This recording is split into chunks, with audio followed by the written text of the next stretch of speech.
Leave right now, drop whatever you're doing, and just go. Regardless of where you are or what you're doing, whether you're driving somewhere, exercising, cooking dinner for family, whatever. What if a voice in your head just suddenly told you to leave right now? No explanation, no reason, just a gut-wrenching urgency that made absolutely no logical sense. Would you listen? Michaela did. Welcome to the Close Encounter Club. I'm your host, Justin Gearhart. Just a week before one of the deadliest wildfires in modern history engulfed Hawaii, Michaela made a sudden, inexplicable decision to quit her job, pack her bags, and leave without telling a soul. What happened next defies reason and forced her to question everything she thought she knew about intuition, fate, and the unseen forces that may be governing all of us. In this episode, we explore Michaela's extraordinary escape from Lahaina, including everything that led up to it, which was a powerful force she felt when touching a historic banyan tree, the mysterious voice that has guided her more than once, and the strange effects of a rare crystal, Moldavite, that she swears altered her perception of reality. We also dive into the connections between consciousness and quantum mechanics, the power of intuition, and her multiple encounters with UAPs. Michaela is awesome and really, really cool, super down to earth, and she explains her experience very well. So I'm really excited to share this one with you. I think you're all going to like it very much. This is episode 8, Escape from Lahaina, and you're listening to the Close Encounter Club.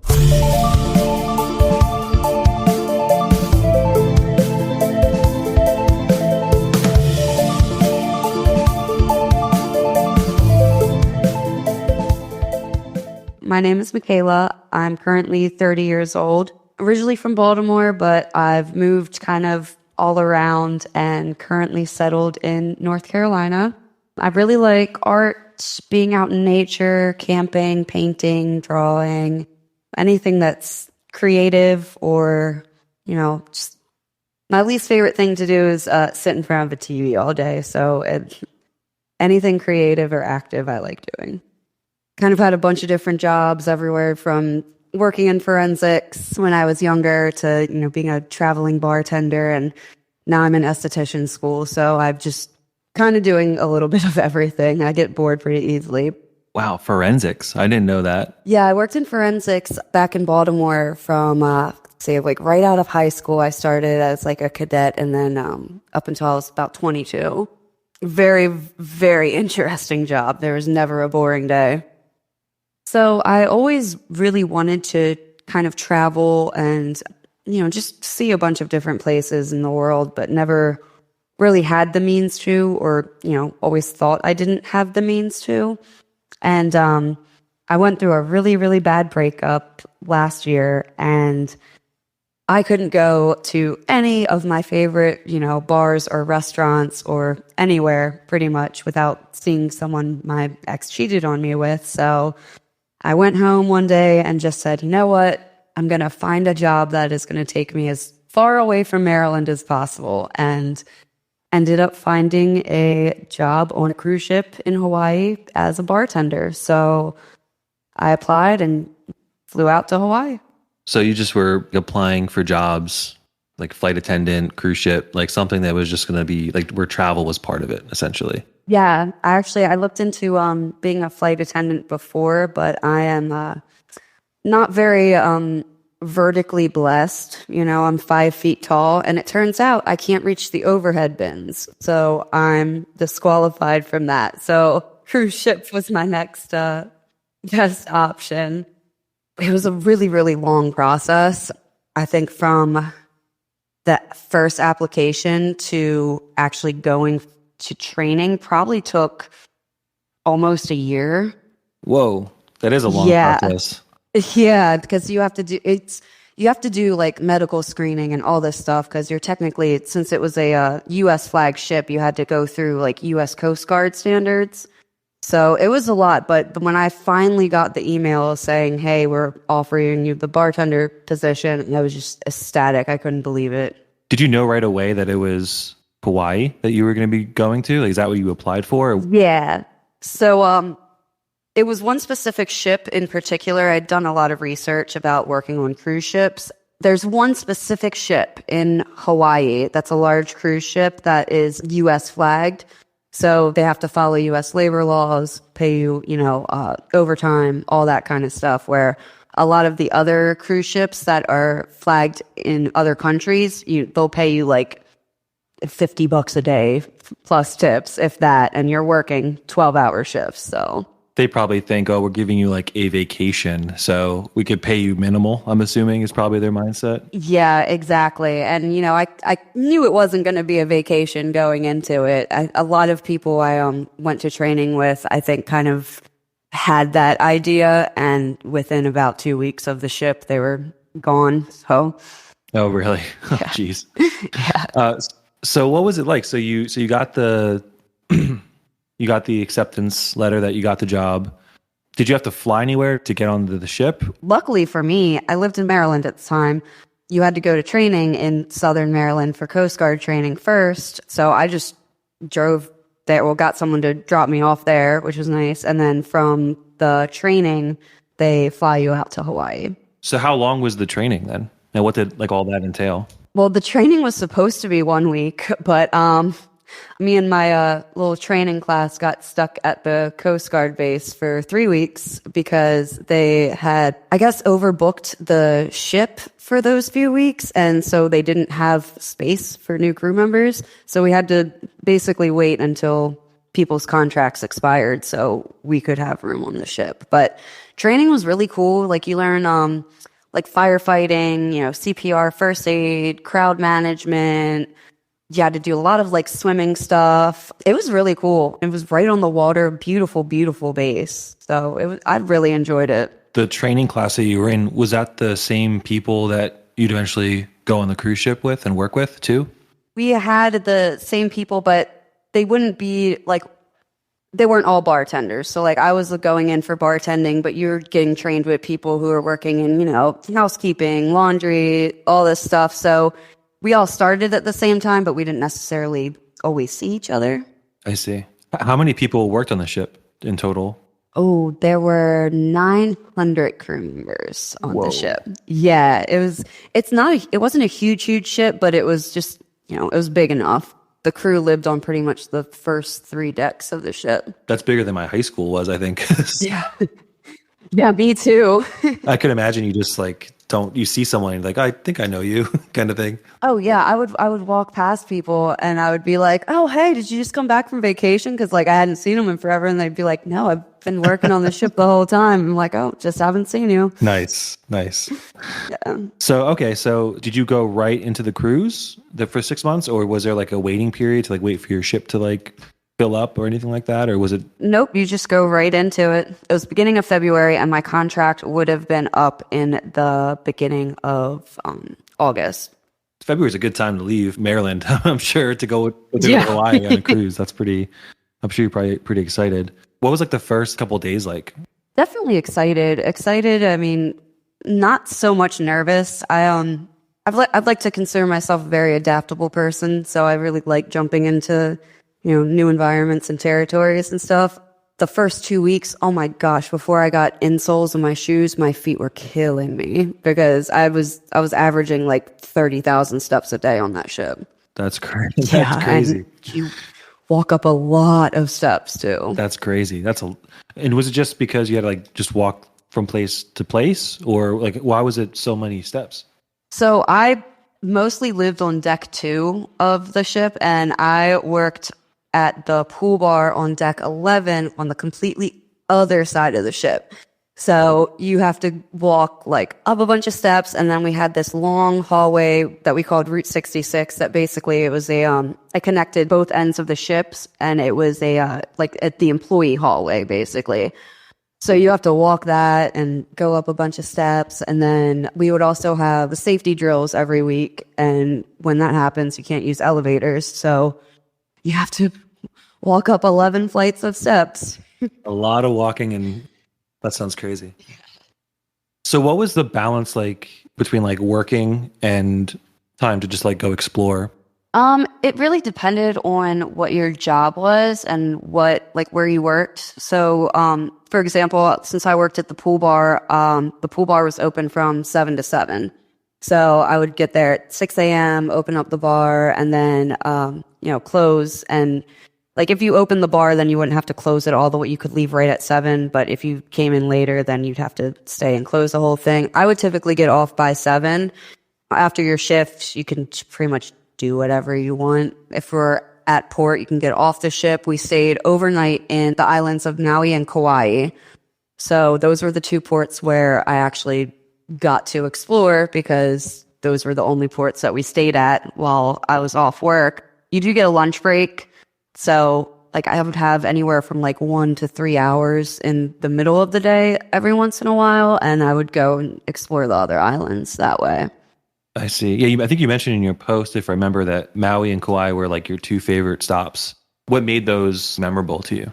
I think they were memorable for me just because our other stops were Honolulu, Hilo, and Kona on the Big Island, and then Maui and Kauai. And Maui and Kauai are just very, they're still very touristy, but it kind of has more of like the local Hawaiian feel to it. Like if you go to Honolulu, you're kind of like in Miami. Like that's how it feels. But like Kauai and Maui, for example, they feel like how you would imagine the essence of Hawaii, I guess. Honolulu and Hilo and stuff like that are more of like the more done up places, while those the other 2 are the very like more small islandy feel, I guess. So you were on the ship for almost your full 6 months, right? Yeah. Like I went into it very, very, very determined to complete that 6-month contract, because when we went into orientation, they kind of emphasized the fact that most people will either quit before their contract is done or get fired. And it turned out it was very easy to get fired from the ship. I luckily never did, but... Why is that so? Why is it easy to get fired? So because you're under Coast Guard laws, basically, and you're technically working for the Coast Guard, you can't, if you get breathalyzed on the ship, whether you're on the clock or not, and above a .04, which is like 1 beer, you get fired. So a lot of people would come back from like partying at the clubs on the island and be like very noticeably drunk and get breathalyzed and fired, and they'll just leave you at whatever port you're at. Really? I was going to ask, like, what happens when you get fired? Do you just get to like stay in a room, or they leave you at the... Wow. Yup, they just kick you out at whatever port you're at. So I was very determined to not get fired and not quit. That seems kind of harsh, actually. Like, pack your bags, you're out. Like, that's... Yeah, I know, especially a .04, and that's like 1 beer. And we had a crew bar on the ship, so it's not like we weren't allowed to drink.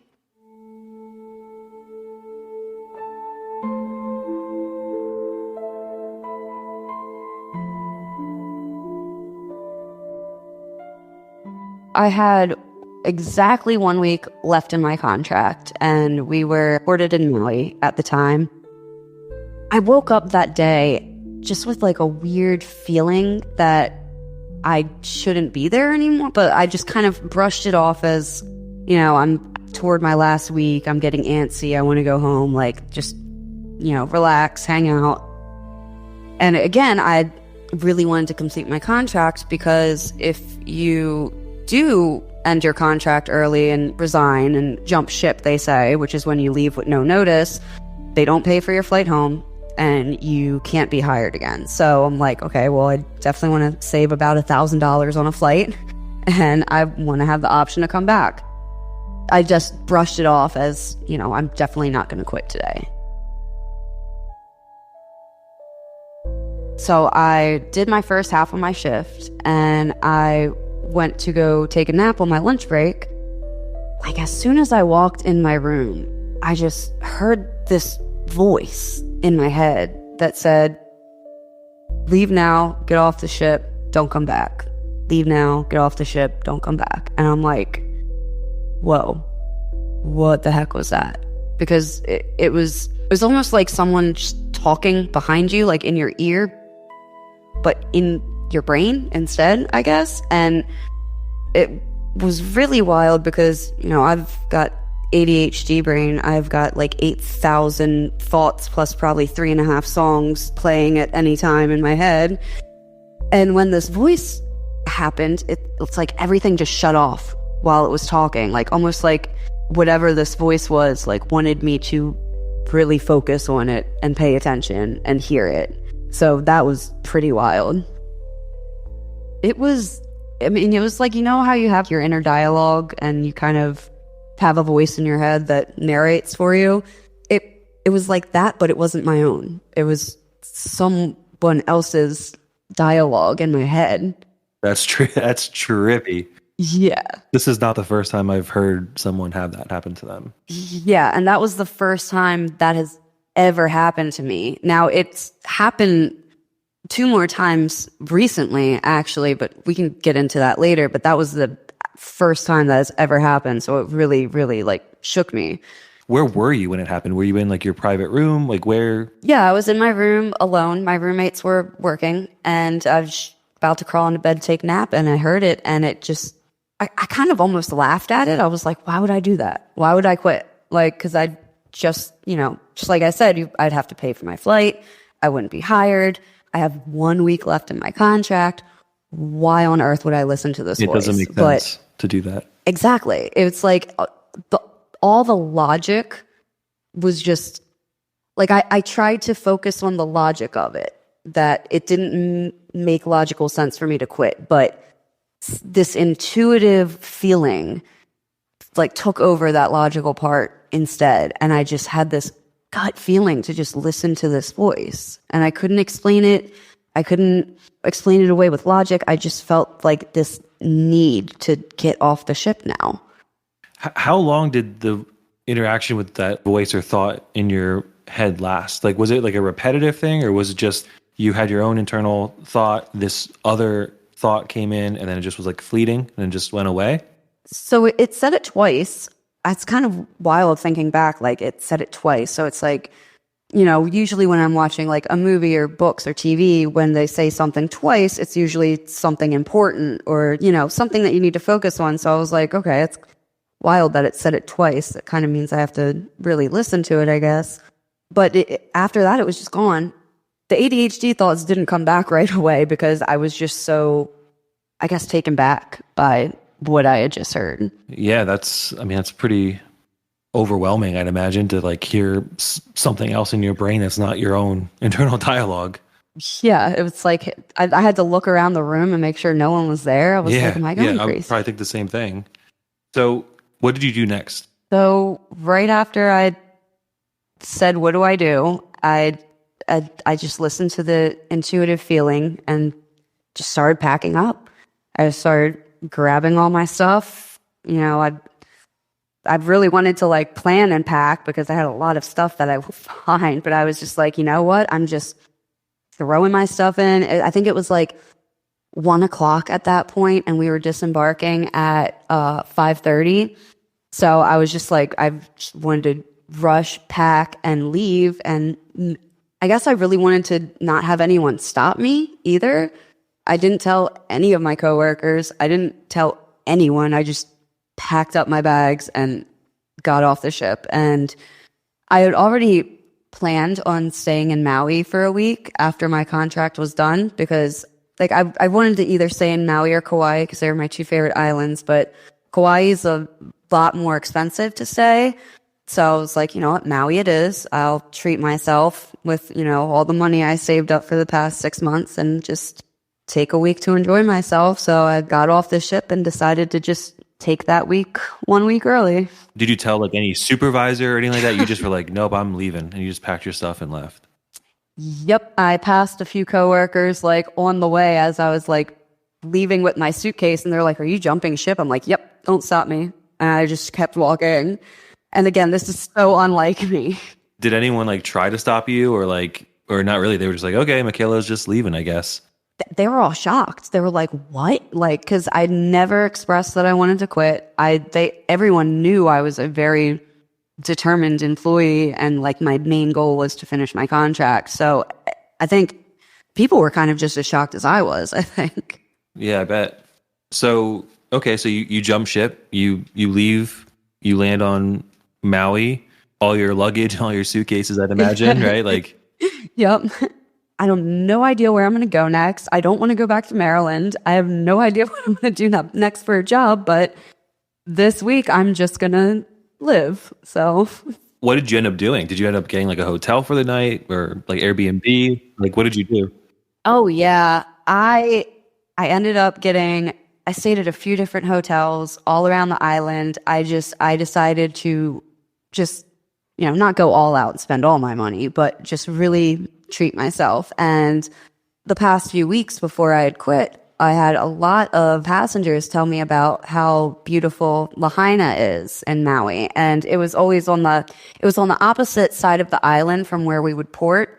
So I never really had time during my contract to explore it and be on that other side of the island without, being late for work. I was like, all right, I'm going to take everyone's advice and go check out Lahaina too. So I pretty much just got a Uber right away and went to the other side of the island and stayed in Lahaina. During that whole time that you were like trying to figure out where to stay and trying to go to Lahaina, were you still thinking about that voice that popped in your head? Were you like almost like, I can't believe I'm doing this? Or were you just like, you know what, that was a weird thing that happened and I'm on to this next adventure kind of thing? Were you thinking about it or not really? Oh, I was definitely thinking about it. And like the whole time I was just, I did enjoy myself, don't get me wrong, but I feel like a lot of my enjoyment was kind of held back by my anxiety of me just quitting my job randomly. I was just constantly thinking, did I make the right choice? Did I make the right decision? Is this the worst decision I could have possibly made? So even though I really had fun that week, in the back of my head, I was still thinking, what the heck did I just do? And why the heck did I just do this? Yeah, I'd imagine like the anxieties would creep in a little bit too, just because you're just like, there's probably consequences, like you said, for quitting early. So you couldn't go back on that ship, I'm assuming. A flight home, there's like financial repercussions of it, but you still were determined to have that week, which is, I respect that. That's pretty that's pretty sick. Yeah. Yeah, thanks. So how long you were in Lahaina for? I think a week. Is that right? Yep.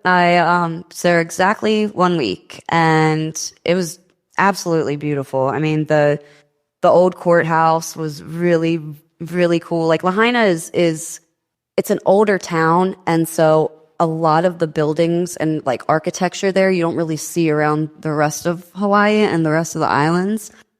Parts of it are very touristy, of course, but it was just so beautiful. Everyone was so nice. Like they went to restaurants where like they catch the fish right off the pier and then cook it up for you. And the people I met were wonderful. It was a really, really, really beautiful time. Did you know people that were there at Lahaina that you met up with, or were you just like a solo traveler? You went to like a restaurant or bar and just like that, you just met people organically? Oh, just a solo traveler meeting people organically. Man, I admire that so much. I wish I could do that. I've always had more social jobs and being in front of people, and I love talking to people, and I figure like I just want to meet and talk to as many people as I can while I'm here. So I love it because you never know like what conversation you're randomly going to have with someone that could be super enlightening or life changing, or I think a lot of people are put in front of us for a reason, and we might not know what that reason will ever be if we don't talk to them. 1,000%. 1,000%. Just quick story. I got a tattoo yesterday, and I was at my tattoo shop, which I go to the same guy almost every time. And I feel like sometimes I'm like really awkward because it's just like you're getting tattooed. Like, I don't know. It's sometimes I feel myself being very awkward, but yesterday I was just like talking to everyone, like talking to other clients that were there and stuff, and it was just cool. Yeah, I feel like I'm getting out awesome. of my introvertedness a little bit, but yeah, because it's like, what's the worst thing that could happen from talking to someone? Yeah, it was funny too. Like I usually like try to stay away from conspiracy stuff because it's like politics and religion. Like you don't want to insult someone or something like that. But right. I mentioned like quantum mechanics, which I'm trying to like learn. It ended up that the other tattoo artist that's there, he also studies it too. So we were talking for like 5 minutes about crazy quantum mechanics stuff. The other people Right. I thought we were nuts, but Oh no, I see. I love that, and I've actually been reading about quantum mechanics too, and just quantum physics, and it's so like everything, like the observer effect, like all of it. It's just wild. It's like I feel like that's like the one branch of science that is kind of almost like connecting consciousness and spirituality to science, and it's really cool to watch. oh, we're definitely gonna be talking about that after your story. Oh yeah. So okay, so back to you. You were in Lahaina. You were that social butterfly. You're meeting people, having a great experience, and then you had an experience towards the end of your stay at Lahaina, right? Yeah, so banyan trees are they're popular in Hawaii and a lot of other tropical areas. I think they have them in like India, Guam, stuff like that. They're these really big, beautiful trees, and they have all these like hanging branches and like tendrils and stuff. And it's I'm trying to like find something to compare it to, but if you're, for anyone listening, just Google banyan tree. Yeah, I and just you'll looked it see. up. They look crazy. They have all these like roots and stuff that like come up, and Yeah. yeah, they're cool looking.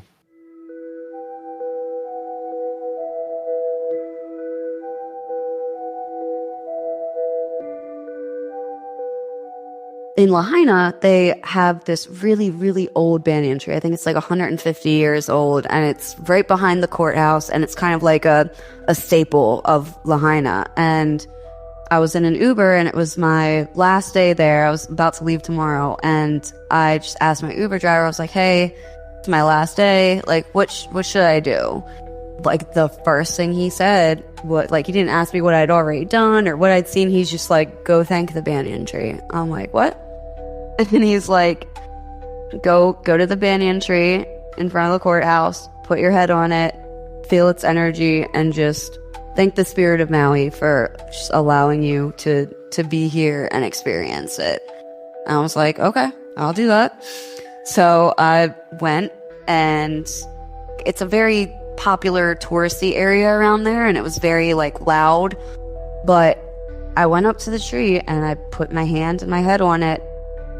The second I did, it's like all the noises around me just kind of like faded for a minute. Like you couldn't even hear the tourists or anything anymore. And it was like this like surge of electricity through me. And it wasn't a voice this time, but it was like a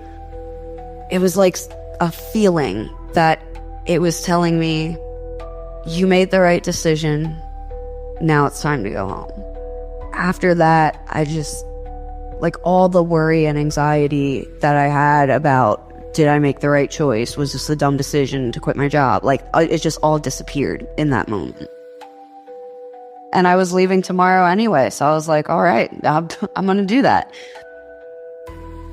So it was a really, really cool experience, and I'm so happy that the random Uber driver told me to do that.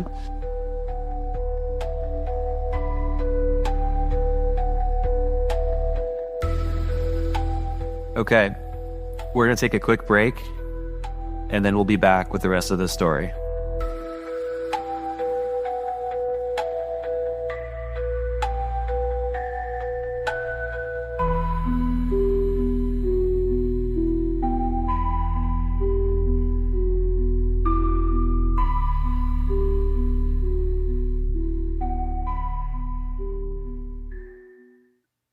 Is that something you ever experienced before with anything else in life? Like, have you ever had a connection to anything else like that was like an inanimate object? Like, would it be like a crystal, or I know people are into like different like stones and things like that. So it's funny you say that. Crystals and stones and everything never did anything for me until this past summer. I was gifted a Moldavite pendant for my birthday, and I don't know if you know anything about Moldavite, but it's basically it's a tektite from a meteor impact that happened in Germany, and it's like this really cool green glass kind of material, and so it's not from Earth. And I, like, the second I held this thing, I mean, this is really off topic, but this can be a whole episode in itself. Sure. I got this like rush of like heat the second I held it, and like excitement, and almost like I was like meant to have it. And then at work, I wore it for like 3 days, and when I would wear it, I noticed I could just like I just knew things about people. I knew things about people. I could feel things about people. Like there's a bouncer that started at my job. I'd never talked to him a day in my life. I just went up to him and was like, "Hey, were you born in West Virginia?" And he was like, "Yeah, I moved here when I was 3. Why?" And I'm like, I have no idea. I have no idea why I would say that or why I just did that." That's wild. And yeah, and then like my one boss, I constantly got the creeps around him, and like not even the creeps, but physically ill. I would get physically ill around this dude, and I'm like, what is happening? The next day, one of my coworkers sends me his criminal record, and it turns out he's a PDF file. Oh, geez. The Moldavite has, I think, quite literally changed my life. Like it led to a wild spiritual awakening, and so that's the only time a crystal or stone or any sort of object like that has done that for me. That's fascinating. It's so funny. Like doing this podcast has like completely changed my worldview, if I'm being completely honest with you. And I know we're going off on a little bit of a tangent, but there's a podcast that I found a couple weeks ago. A friend of mine that's actually helping me with this podcast recommended it to me. It's called the Telepathy Tapes. Have you heard of it at all? It sounds familiar, actually. I highly recommend it. I can send you a link for it or something after this. Yeah, please if you want. But it's actually very popular. It's been climbing the podcast charts. And it's about, there's a point to this, I promise. It's about this neuroscientist that has been studying for I don't even know how many years, how highly autistic children that are nonverbal can read people's minds, specifically their parents' minds. You know, it's so wild you say that. I just watched, I don't know if you know who Jesse Michaels is. I love his YouTube channel. Yeah, I just watched his video today about it. That's the Telepathy Tapes. The girl, those were all, that's exactly it. I literally just watched that today. And the reason I bring it up is because it's such an emotional podcast. Like I was crying straight up. I don't mind saying that. Today, it was the last episode is like highly charged, highly emotional. I won't spoil it for you. But in that podcast, one of the autistic children, without getting into too much detail, he loves crystals and stones, and like certain ones feel better to him than others and things like that. And it really has opened up my eyes to that possibility that maybe these rocks, these stones, these crystals have a frequency to them that resonates with us in a way that makes us feel certain ways, or even possibly like gives us, sounds crazy saying this, but like special abilities that maybe we don't have otherwise. No, I completely, when we get into like, you know, quantum mechanics and physics and we look up like what everything is made out of, it's, you know, it's going to be either a wavelength or whatever frequency. Like frequency is everything. So it makes sense that, you know, certain stones with certain, I guess, vibrations and frequencies will interact with us in certain ways. I immediately thought of just today, I was watching it with my wife, actually, that Jesse Michaels episode. I was showing it to her. And I immediately thought in North Carolina on Beach Road, in right by like Awful Arthur's, that restaurant, if you know where that is. Yeah. There's a shop called Seaglass Boutique or something like that. It's like it's a really nice like hipster kind of like place. And they have all these like rocks and crystals and stones and all that kind of stuff in it, and like this one part of it. And I remember every time I walk into that place, I always feel great. I always like the vibe in there is always really good, and I just feel like really happy to be there. Especially when you walk down where those crystals are, I just feel better. I don't know how else to describe it. There's nothing I can't use words to describe how it makes me feel. I feel like lighter and just happier. Right. And just 6 months ago, if you asked me about crystals, I'd be like, nah, that's not for me. I don't think there's anything to that. But now, totally different mindset. It's crazy. Oh yeah, I'm the same exact way now. Okay, so you touch this banyan tree, and you get this sense that you need to leave, and you made the right choice, but you need to leave. You said your flight was the next day, I think you said? Mm-hmm. Yep. So I had that experience and then went back to the mainland the next day, and everything was normal. And then about 3 or 4 days later, I got an alert on my phone from like one of my little news apps that Maui had this crazy fire, specifically Lahaina. I was like, no way. And I opened it up and I just saw like the courthouse, the banyan tree, every restaurant I ate at, every hotel I stayed at was just gone, burnt to the ground. I was just shocked and sad. And I mean, my first thing, I did have a friend living in Maui who worked on the ship before and then just settled down in Maui. We hung out a little bit when I was there, but I was mostly, solo traveling. But the first thing I did was text her and make sure she was okay. And luckily she was.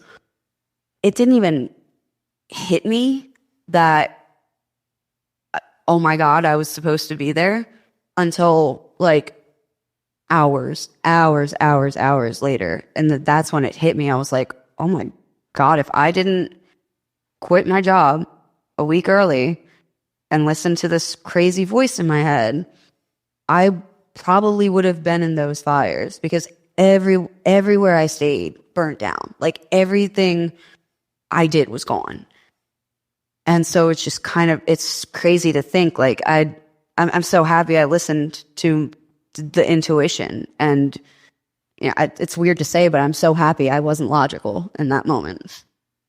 And ever since then, it's like I feel like I've been so much more just grateful and happy, because I feel like, I'm here for a reason and something wanted me to, still be here. So I got to take advantage of that every day. And it changed my whole perspective. And then since then too, I've realized that logic isn't always the answer.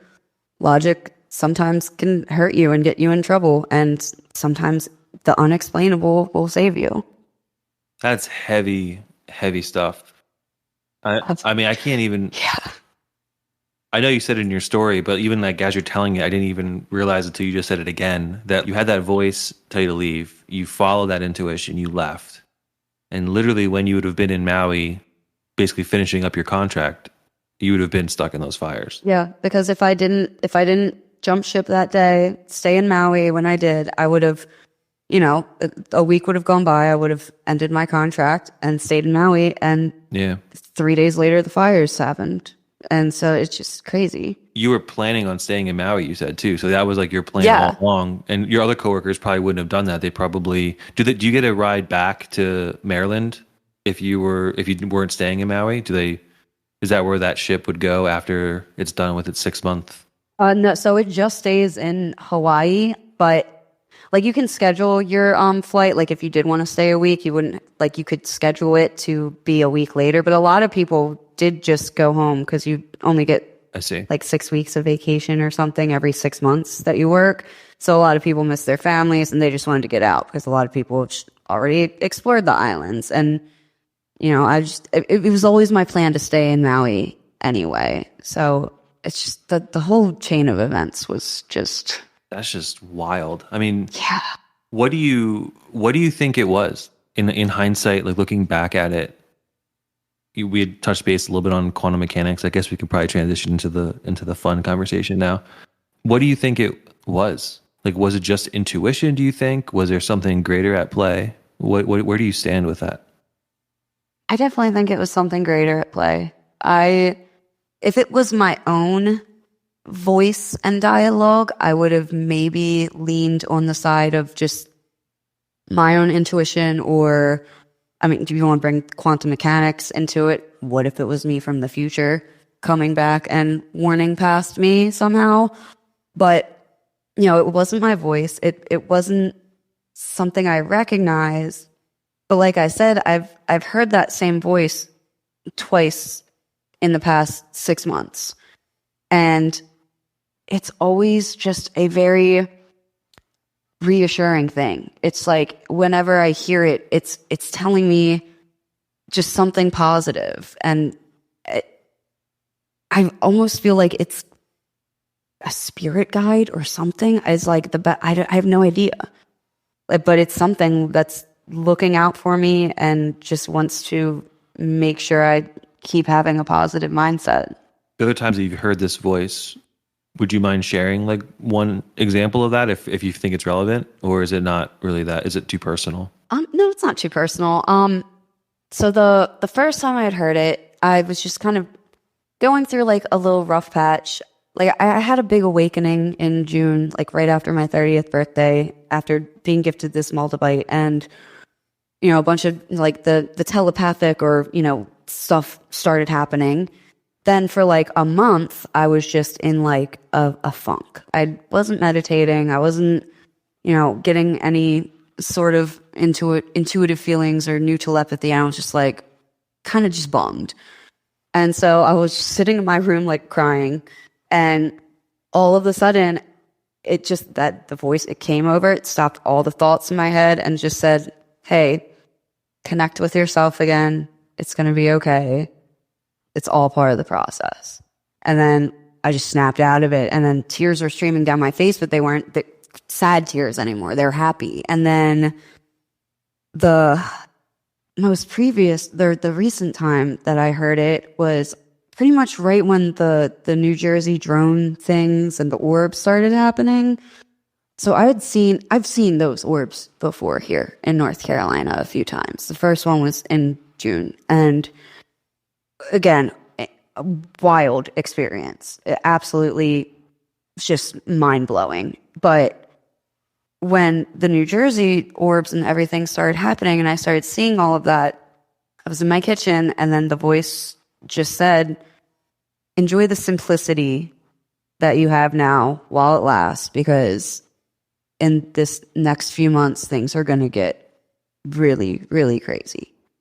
And again, it wasn't like a scary thing. It was still reassuring. And again, when I snapped out of it, I had happy tears streaming down my face for some reason, but it was just reassuring. And I still don't necessarily know what that means, but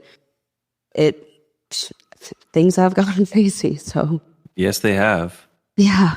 Wow. That's just, you mentioned meditation, and I connected a lot with that too, because I used to have a meditation practice. I've stopped, and I've been recently wanting to get back into it again. But I do feel like that's a common denominator with a lot of the people that I've been speaking, is that they almost all of them have some sort of meditation practice.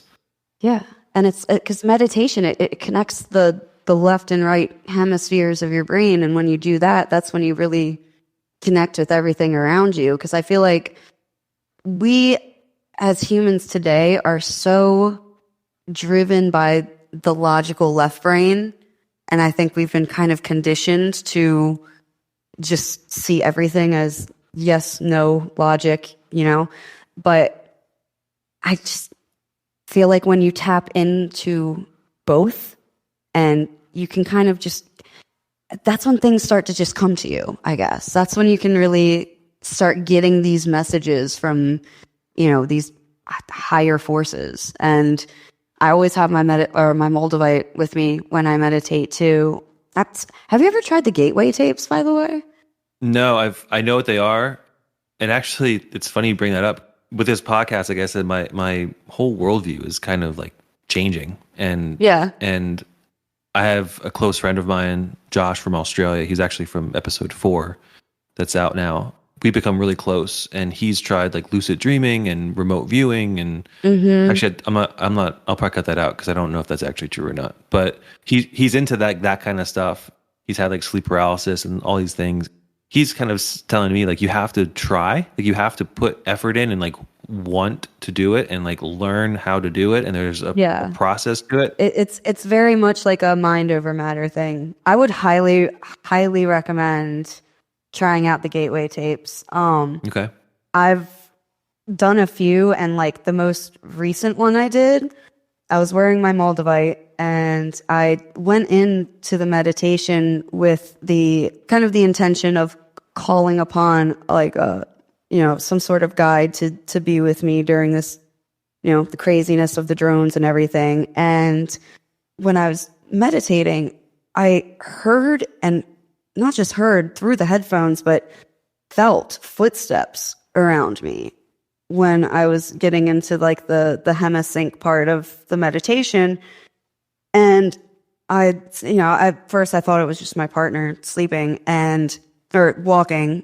And when the meditation was done, I went to go see if it was him, and he was just asleep in the bed. And I was like, did you come into the living room at all? He's like, no, I've just been here since I went to bed. I'm like, okay. Meditation is one of those crazy things. And I've never tried the gateway process, like I said, but even just straight mindfulness meditation, you get into these like states of mind that I don't think most people can like relate to. I think it connects you to the world and to other people. It gives you more of that intuition just walking around because you feel more present than the average person. And yeah.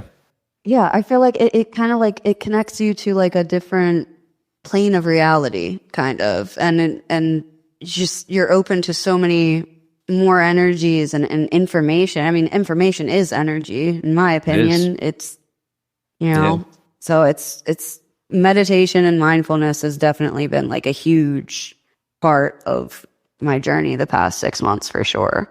So what about the drones? You brought them up twice now. Is that something are you fearful of what they are or the implications of what they are? I have so many opinions on this. This could be an episode in itself too.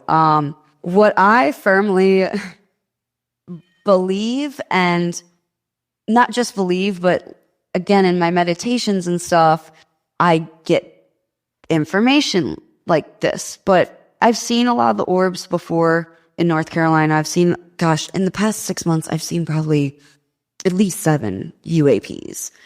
And it's always when I'm wearing my Moldavite, and it has happened since my little awakening. I think the orbs are very much real. I think the drones, quote unquote, are possibly man-made. I know that DARPA and, they have patents, like I think a few years back, for a lot of the technology that we're seeing now with these drones. And in one of my meditations, I basically kind of got, I don't even know who it was from. It felt extraterrestrial, but I got this information basically that you're going to be seeing a lot of copycats. Don't believe them, like in the sky. You're going to know when we really come. And so I was like, what the hell? But ever since that, I started like, I guess going down a rabbit hole. And I really think that I don't even know how I would word this.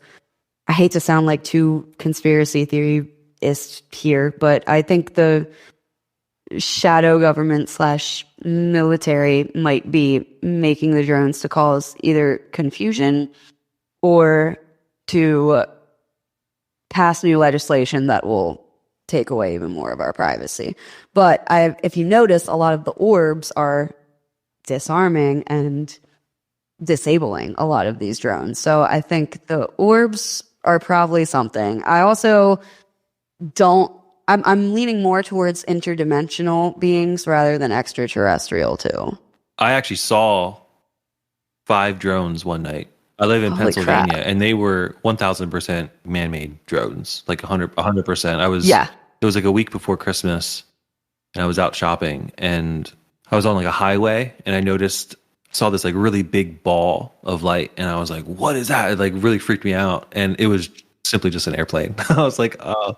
I was like, I do that all the time I'm now. like, man, Justin, you're dumb. Like, why are you're not going to see a drone. Like, stop looking for it. But not 30 seconds later, I saw these like green lights, and I just had a conversation with my buddy Ben.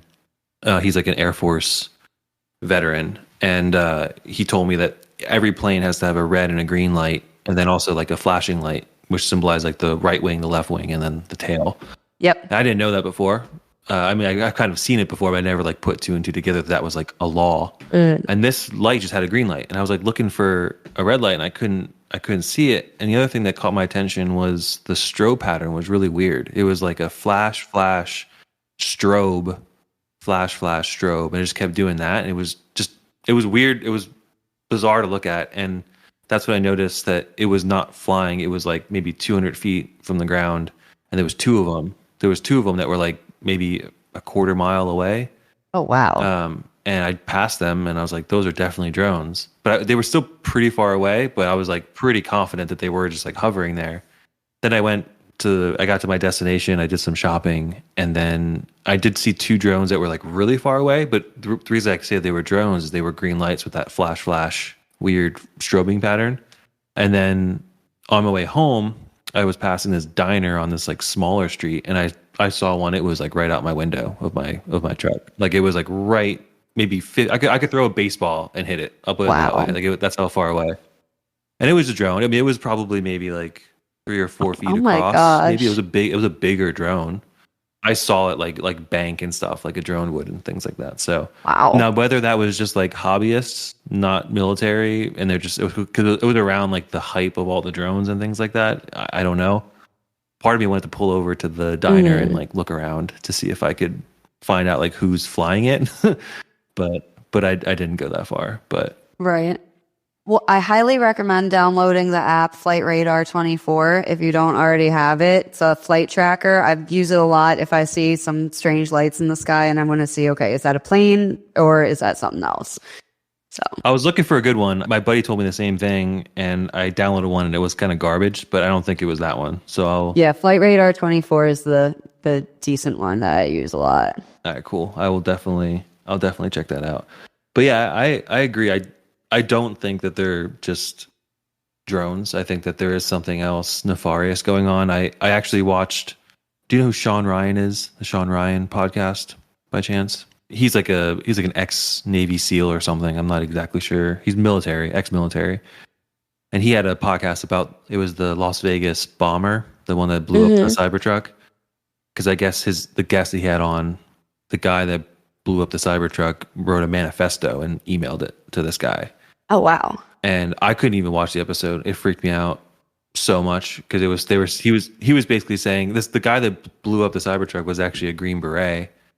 And Yeah, and same with the guy in New Orleans. They're all veterans that were just happened to be stationed at Fort Bragg, which is where a lot of MK Ultra experiments happen. So I'm kind of thinking it's psyops. I would tend to agree with you with that, but in his manifesto it said that these drones are China, and they figured out gravitic propulsion or anti-gravity propulsion like UAPs, and they're hovering them on the East Coast and over the White House as like a show of force, is what he said. See, I don't think that.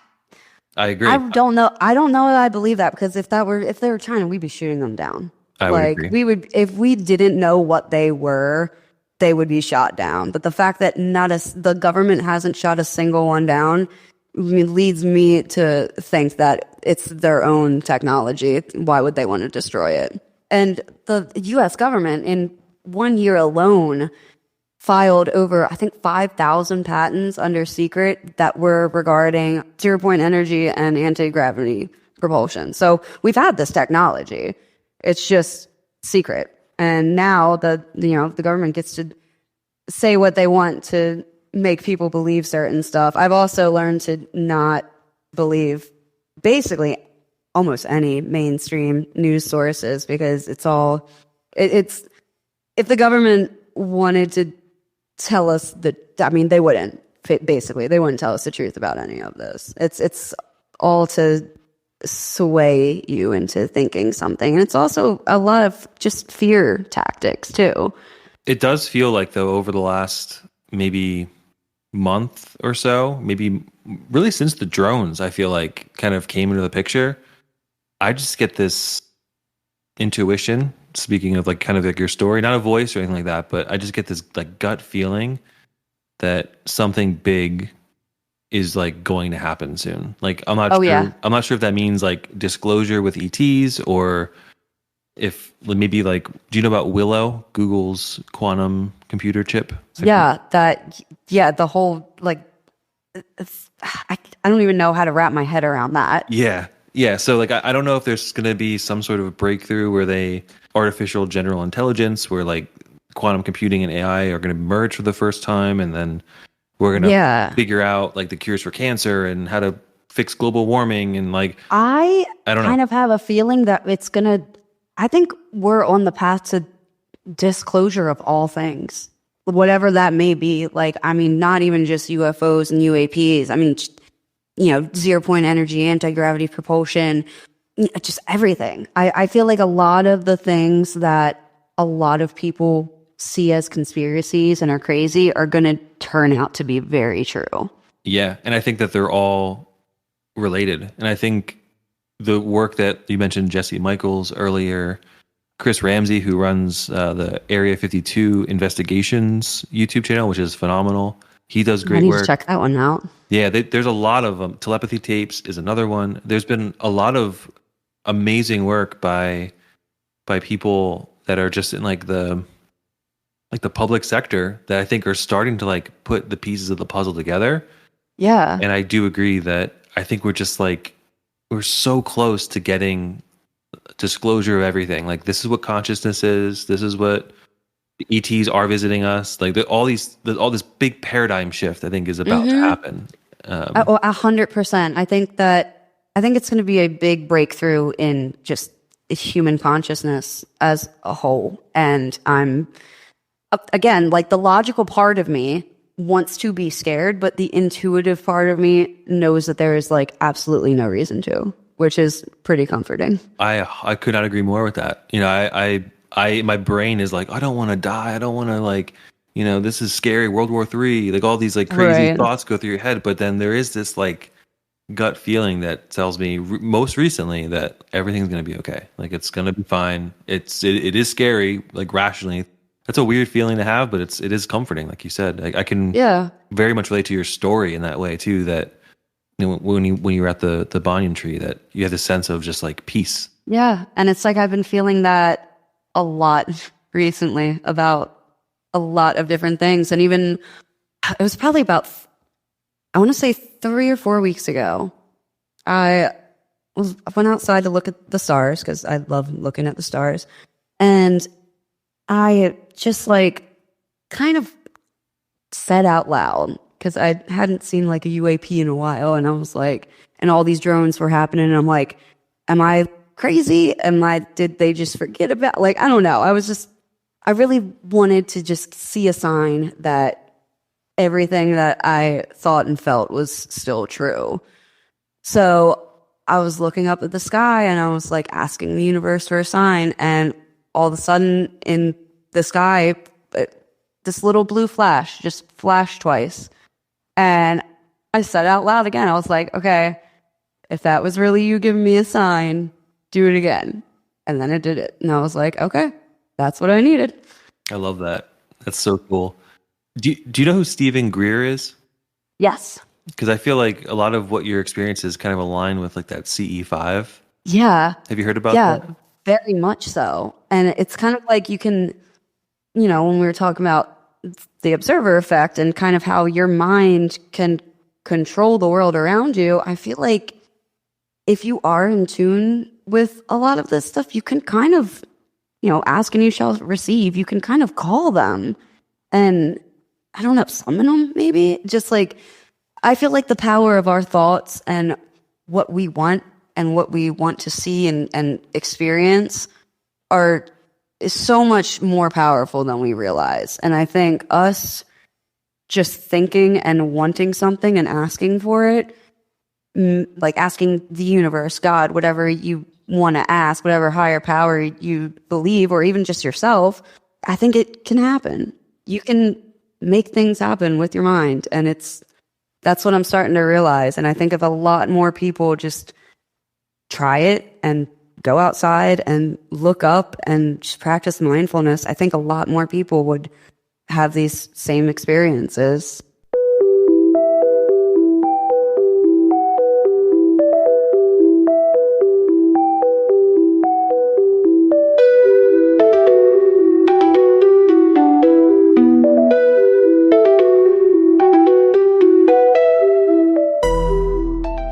All right, club members, I hope you enjoyed that one.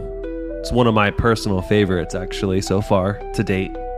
Michaela's story leaves us with a question that's impossible to ignore. What if intuition isn't just a gut feeling? What if it's something more? a message, a warning, a connection to something beyond what we currently understand. You know, science tells us there's a powerful connection between the gut and the mind. The gut is called the second brain after all, and it influences our thoughts, emotions, and even decision making. We feel things in our stomach before our brain can even process them. But what if that connection goes beyond biology? What if that voice in our heads, or in our gut, isn't just instinct, but it's something external, something guiding us? Michaela's experience in Lahaina wasn't just luck. It wasn't just a coincidence. It was something else. Something that pulled her away from disaster. Something that has spoken to her more than once, and something that seems to be guiding her toward an unknown path. Also, doesn't this seem eerily similar to episode 6, I Forgive You, with Michael's situation? Michaela, kind of weird. So if you're listening to this, and you have experienced something similar, a voice in your head that wasn't your own, or a message that changed your course, reach out. And if you're an expert in psychology, neuroscience, or any field that studies inner voices and the mind-gut connection, we'd love to hear from you as well.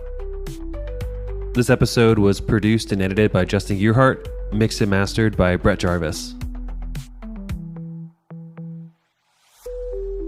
If you feel like supporting this show, the best thing you can do right now is leave us a 5-star review and a nice friendly comment. It really does go a long way to help getting this show out there. And you've been listening to the Close Encounter Club.